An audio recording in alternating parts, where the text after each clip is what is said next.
નમસ્કાર, હું છું માર્ગે. આપની સાથે હેડલાઇન્સમાં જોઈએ કેટલાક મહત્વના સમાચાર. ગુજરાતમાં સાયક્લોનિક સર્ક્યુલેશન અને વેસ્ટર્ન ડિસ્ટર્બન્સને કારણે વાતાવરણમાં મોટો પલટો આવ્યો છે. હવામાન વિભાગે આજે કચ્છ, ઉત્તર અને મધ્ય ગુજરાતના 11 જિલ્લાઓમાં ઓરેન્જ એલર્ટ જાહેર કરીને ભારે પવન સાથે વરસાદની આગાહી કરી છે. વરસાદના પગલે ગરમીમાં 3 થી 4 ડિગ્રીનો ઘટાડો નોંધાયો છે, જ્યારે કે ભુજમાં સૌથી વધુ 41 ડિગ્રી તાપમાન રહ્યું છે. આગામી 6 જૂનથી વરસાદનું જોર ઘટશે. અમેરિકા અને ઈરાન વચ્ચે યુદ્ધના સંકેતો અને વૈશ્વિક દબાણના કારણે ભારતીય શેર બજારમાં ભારે વેચવાલી જોવા મળી છે. BSE સેન્સેક્સ ગઈકાલના બંધ ભાવથી આશરે 900 પોઈન્ટ તૂટીને 73,735.99ના નીચલા સ્તરે પહોંચી ગયો છે, જ્યારે કે નિફ્ટી પણ 250 પોઈન્ટના ગાબડા સાથે 23,216.60 પર આવી ગયો છે. કોલકાતાની સુરેન્દ્રનાથ કોલેજમાં તૃણમૂલ કોંગ્રેસના વિદ્યાર્થી સંગઠનના યુનિયન રૂમમાંથી ઉદય દ્વારા ખવાયેલી અને ફાટેલી ચલણી નોટોનો મોટો જથ્થો મળી આવતા હડકંપ મચી ગયો છે. પ્રાથમિક અંદાજ મુજબ આ નોટોની કિંમત 1 કરોડ રૂપિયાથી વધુ હોવાનું મનાય છે. આ નોટ્સ એટલી ખરાબ હાલતમાં છે કે તે વાપરવા યોગ્ય નથી રહી. હાલમાં કાળું નાણું કોનું છે અને ક્યારથી ત્યાં છુપાવ્યું હતું તે અંગેનું રહસ્ય ઘેરાયું છે. વૈભવ સૂર્યવંશીએ પોતાની બેટિંગથી દુનિયાને દીવાની બનાવી દીધી છે. સ્પોર્ટ્સ એન્કર રિદ્ધિમા પાઠકે સૂર્યવંશીની જોરદાર પ્રશંસા કરી છે. રિદ્ધિમાએ સૂર્યવંશીને બિહારના સૌથી મોટા બ્રાન્ડ એમ્બેસેડર કહ્યું હતું. વધુમાં તેમણે કહ્યું કે સ્કૂલ સમયે હું ખુદને બિહારી કહેવામાં શરમ અનુભવતી હતી. હવે સૂર્યવંશીએ બિહારીઓમાં થોડો ઉત્સાહ જગાડ્યો છે. હવે કોઈ એમ કહેવામાં નહીં અચકાય કે તે બિહારી છે.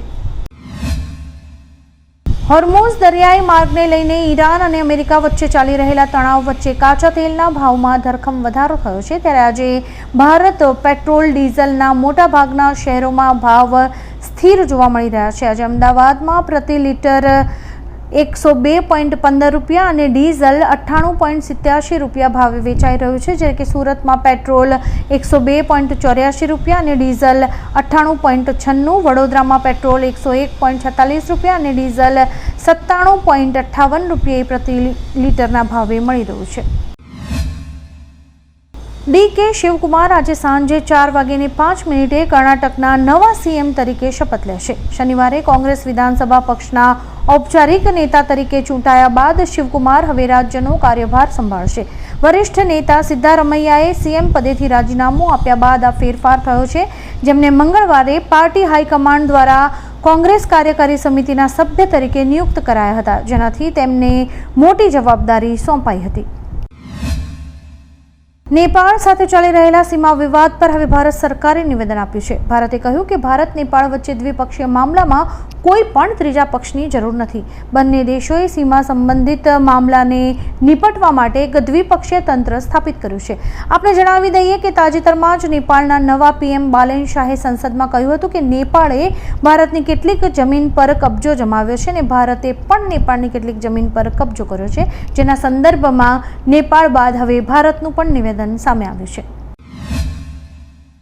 વડાપ્રધાન મોદી 9મી જૂનના રોજ એક મોટો રેકોર્ડ તેમના નામે કરશે. આ દિવસે તેઓ દેશના સૌથી લાંબા સમય સુધી સતત ચૂંટાયેલા PM તરીકે સેવા આપશે. તેઓ દેશના પ્રથમ વડાપ્રધાન જવાહરલાલ નહેરુના રેકોર્ડને તોડશે.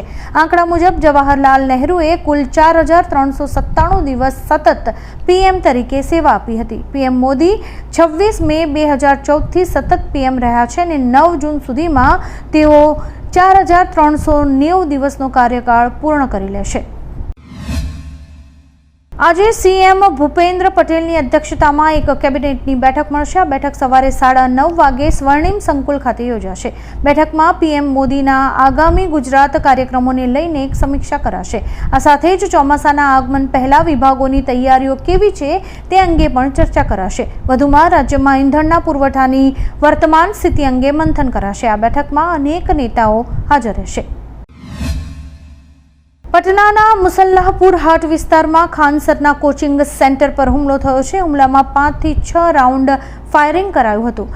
વધુમાં ઘટના સ્થળે હાજર એક ગાર્ડને માર પણ મરાયો હતો. આ સાથે જ રસ્તા ઉપર લાગેલા ખાનસરના પોસ્ટર્સ પણ ફાડી દેવાયા હતા. ઘટના બાદ ખાનસરે જણાવ્યું કે કેટલાક લુખ્ખા તત્વો આવ્યા અને કહ્યું કે 2 દિવસની અંદર કોચિંગ સેન્ટરને ઉડાવી દઈશું. ખાનસરે પોલીસને સુરક્ષા વધારવા માટેની માંગણી કરી છે.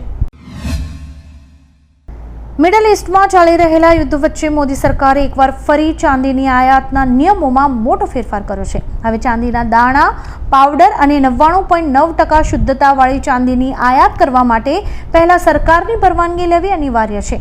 આદેશ મુજબ આવા તમામ આયાતકારોએ directorate general of foreign trade એટલે કે DGFT પાસેથી માન્ય આયાત અધિકૃતતા મેળવવી આવશ્યક છે. આ મંજૂરી વિના ઉત્પાદકોને આયાત નહીં કરી શકાય. હવામાન વિભાગની આગાહી મુજબ ગત રાત્રે બનાસકાંઠાના વાતાવરણમાં પલટો આવ્યો હતો. ભારે પવનના સુસવાટા સાથે કમોસમી વરસાદ તૂટી પડ્યો હતો. ડીસા તેમજ આજુબાજુના વિસ્તારોમાં આવેલા કમોસમી વરસાદને કારણે પાકને મોટી માત્રામાં નુકસાન થયું હોવાનું ખેડૂતોએ જણાવ્યું છે. કમોસમી વરસાદને કારણે બાજરી અને મગફળીના પાકને ભારે નુકસાન થયું હતું. ભારે વરસાદને પગલે સમગ્ર વિસ્તારમાં જોકે ઠંડક પ્રસરી ગઈ હતી. ઈરાન અમેરિકા વચ્ચે શાંતિ કરાર માટેના પ્રયાસો દરમિયાન ફરી એકવાર તણાવ વધી ગયો છે. ઈરાને કુવૈત અને બહેરીનમાં અમેરિકન લશ્કરી ઠેકાણાઓ પર ડ્રોન અને મિસાઇલ હુમલા કર્યા છે. બદલામાં અમેરિકન સેનાએ ઈરાનના કેશમ ટાપુ અને અન્ય ઠેકાણાઓ પર હુમલા કર્યા. US સેન્ટ્રલ કમાન્ડે જણાવ્યું હતું કે મિસાઇલ્સને US અને બહેરીનની હવાઈ સંરક્ષણ પ્રણાલીઓ દ્વારા અટકાવવામાં આવી હતી. અમેરિકન દળો પર ઈરાનના તમામ હુમલા નિષ્ફળ ગયા હતા. IPL 2026ની ફાઇનલ જીત્યા બાદ વિરાટ કોહલી અને અનુષ્કા શર્મા પ્રેમાનંદ મહારાજના શરણાર્થે ગયા હતા. જ્યાં પ્રેમાનંદ મહારાજ તરફથી ગિફ્ટમાં શ્રીમદ ભગવદ્ ગીતા મળી હતી. આપને જણાવી દઈએ કે રવિવારના રોજ રજત પાટીદારની કેપ્ટનશીપમાં બેંગલુરુએ IPL 2026ના ફાઇનલમાં ગુજરાત ટાઇટન્સને 5 વિકેટથી હરાવ્યું હતું. આ જીતમાં વિરાટ કોહલીનું મોટું યોગદાન રહ્યું હતું. વિરાટે ફાઇનલમાં ચેઝ કરતા 75 રન બનાવ્યા હતા. આંધ્રપ્રદેશના ઉપમુખ્યમંત્રી અને જનસેવા પાર્ટીના પ્રમુખ પવન કલ્યાણે કહ્યું છે કે તેલંગાણામાં બીજેપી સૌથી મજબૂત પાર્ટી છે. બીજેપીને જનસેવાના સમર્થનની જરૂર નથી. પવન કલ્યાણ સ્પષ્ટપણે માને છે કે ભાજપનો વૈચારિક આધાર અને તેની સંગઠનાત્મક ક્ષમતા કોઈપણ પ્રાદેશિક પક્ષ કરતાં સંપૂર્ણપણે અલગ અને મજબૂત છે. UC બર્કલેના સંશોધકો પિયુષ નારંગ અને અશોક ગાડગીલે દેશની ભારે ગરમીનો અભ્યાસ કર્યો છે. તેમની ટીમે 10 શહેરોમાં હાથ ધરાયેલા અગાઉના અભ્યાસોમાંથી ડેટાનો ઉપયોગ કર્યો હતો અને તેને તમામ જિલ્લાઓના રાષ્ટ્રવ્યાપી અભ્યાસમાં રજૂ કર્યો હતો. અભ્યાસમાં અંદાજ લગાવાયો છે કે માત્ર 1 દિવસની ભારે ગરમીથી દેશભરમાં આશરે 3400 મૃત્યુ થઈ શકે છે અને 5 દિવસની ગરમીથી આશરે 30,000 મૃત્યુ થઈ શકે છે.